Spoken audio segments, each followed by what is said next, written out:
মাছি দিদাকে রান্না করতে হবে না, আমি রান্না করে না। আমি রাখলি হতো ভুল করেছি রে, তুই দিবি না, পড়ে যায় না জানো নিচে। মাছি দিদাকে বলবে আমি করে যাব। তাহলে তুমি এই পোস্ত মাংস সব তুমি রান্না করে দেবে নাকি? আচ্ছা, পোস্ত কেমন? মাছি দিদা কিছু করতে হবে না, তোমার কিছু করতে হবে না, ওই করে দেবে সব। মাছি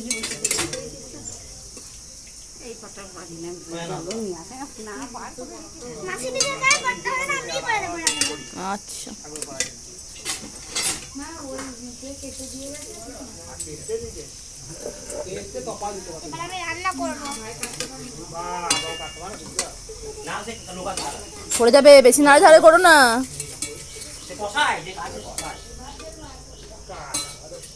দেখছো তো রান্না করছি আমি, আমার রান্না হেভি, আমি রান্না করতে পারি, রান্না করতে শিখে গেলাম। এটা কি হচ্ছে গা? পোস্ত।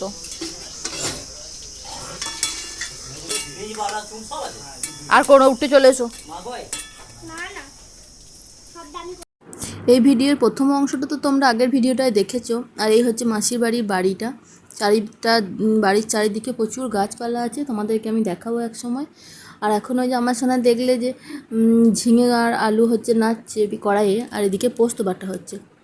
আর পোস্ত বাটা এইটুকু ছিলে পোস্তটা কেন বাটা হচ্ছে বলি, কারণ পোস্তটা হচ্ছে মিক্সিতে দেওয়া হয়েছিল, তার 1 পাক 2 পাক ঘোরার পরই মিক্সির ওই বাটিটা নষ্ট হয়ে গেল তলা দিয়ে। এই যে বাটিটা তলা দিয়ে জল পড়তে লাগছিল, যার জন্য আর ওটা দিয়ে হলো না।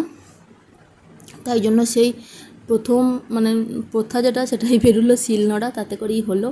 আর এই যে ফুলগুলো গাছগুলো রাজীবদা বাড়িতে প্রচুর গাছ বসিয়েছে, মৌসুমি দুজনে মিলে। তো বিভিন্ন রকমের ফুল গাছ, পর্তুলিকা, জবা, আর এই যে চায়না, টগর, এসব বিভিন্ন রকমের গাছ, অনেক গাছের আমি নামও জানি না, সেসব বহু গাছ বসিয়েছে। আর খুব সুন্দরভাবে পরিচর্যা করেছে, তাদের সুন্দর ডেকোরেশন হয়েছে, কোনখানে রাখলে কতটা ভালো লাগবে সেসব ভাবনা চিন্তা করেই বসিয়েছে। তো দারুণ সাজানো হয়েছে গোটা বাড়িটা, খুব ভালো লাগছে। অনেকবার শুনেছিলাম যে রাজীবদা বাড়িতে অনেক গাছ লাগিয়েছে, কিন্তু যাওয়া হয়নি, সেই জন্য দেখতেও পাইনি। যাই হোক, এবারে এসে আমি সমস্তটা দেখে নিলাম। আর রাজীবদা বারবার করে বলছিল যে আমার গাছগুলোকে তোমার ভিডিও একটু নিও।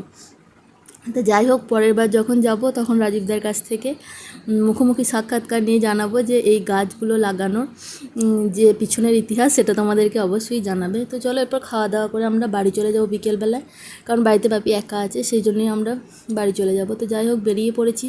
বিকেল হালকা হালকা মেঘ করেছে, এখন ওই বাজে 5টা মতন হবে। তো চলো তাহলে আজকের ভিডিওটাও এখানেই শেষ করছি। যদি ভালো লাগে তাহলে অবশ্যই একটা লাইক করো, কমেন্ট করো, আর ইউটিউব চ্যানেল থেকে দেখলে চ্যানেলটাকে সাবস্ক্রাইব করে দিও। তো চলো টাটা, আজকের মতন এখানেই শেষ করছি গোটা ভিডিওটা। আর আগের ভিডিওটা কেমন লাগলো অবশ্যই জানিও। টাটা।